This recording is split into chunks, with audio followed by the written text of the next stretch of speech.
আগুনে পুড়ে যাচ্ছে ইসরায়েলের মধ্যাঞ্চল। গাজায় যখন আগ্রাসনের সব সীমা ছাড়িয়ে যাচ্ছে ইসরায়েল, ঠিক তখনই মধ্যপ্রাচ্যের কসাই বেনিয়ামিন নেতানিয়াহুর দেশ থেকে ভেসে এলো আর্তনাদ। ভয়াবহ দাবানল ছড়িয়ে পড়েছে দেশটিতে। আগুনে পুড়ে খাক হয়ে যাচ্ছে প্রান্তরের পর প্রান্তর।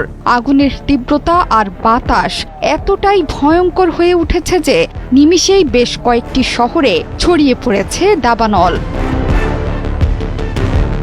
এরই মধ্যে শহরের বাসিন্দাদের নিরাপদ দূরত্বে সরিয়ে নেওয়া হয়েছে। আগুনের তীব্রতায় সড়কে বন্ধ আছে যান চলাচল। রেল লাইনের কাছে আগুন ছড়িয়ে পড়ায় বন্ধ আছে ট্রেন চলাচলও। এমন পরিস্থিতিতে অ্যাডহক কমান্ড সেন্টারের জরুরি বৈঠকে অংশ নিয়েছেন ইসরায়েলের প্রধানমন্ত্রী বেনিয়ামিন নেতানিয়াহু। গণমাধ্যমগুলোতে বলা হয়েছে, মধ্য ইসরায়েলের মোসাব তারুমের কাছেই প্রথম আগুনের সূত্রপাত। এখন যে কোনো ব্র্যান্ডের পুরাতন এসি বদলে নতুন ওয়ালটন এসিতে উপভোগ করুন 25% ছাড়।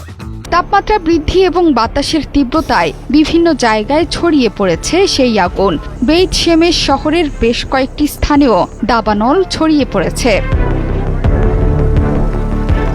একে একে শহরগুলোকে গিলে ফেলছে ভয়ঙ্কর এই দাবানল। বর্তমানে নিয়ন্ত্রণের বাইরে চলে গেছে এই আগুন।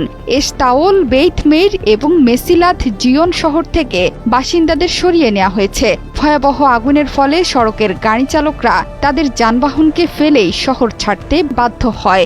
জনগণকে সতর্ক থাকা এবং ক্ষতিগ্রস্ত এলাকা থেকে দূরে সরে যাওয়ার নির্দেশ দিয়েছে পুলিশ। দাবানল ছড়িয়ে পড়া এলাকা থেকে জেরুজালেমে যাওয়ার গুরুত্বপূর্ণ সড়কও বন্ধ করে দিয়েছেন তারা। এরই মধ্যে বিমানের সাহায্যে আগুন নেভানোর কাজ শুরু করেছে অগ্নি নির্বাপন কর্মীরা।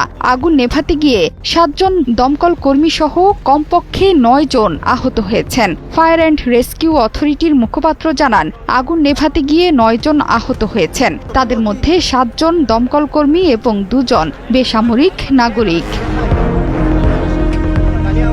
দাবানলের স্থান থেকে জেরুজালেম প্রায় 25 কিলোমিটার দূরে। এরপরও জেরুজালেমের আকাশ ধোঁয়ায় আচ্ছন্ন। বাতাসের মানের স্তর হ্রাস পেয়েছে। 6টি জেলা থেকে ফায়ার সার্ভিসের কর্মীর তালিকাভুক্ত করে আগুন নেভানোর চেষ্টা চলছে। তাদের সঙ্গে আইডিএফ সদস্যরাও যোগ দিয়েছেন। বেইত শেমেশের উত্তরে দাবানল নেভাতে প্রায় 110টি অগ্নি নির্বাপন দল, 11টি অগ্নি নির্বাপক বিমান এবং 1টি হেলিকপ্টার কাজ করছে।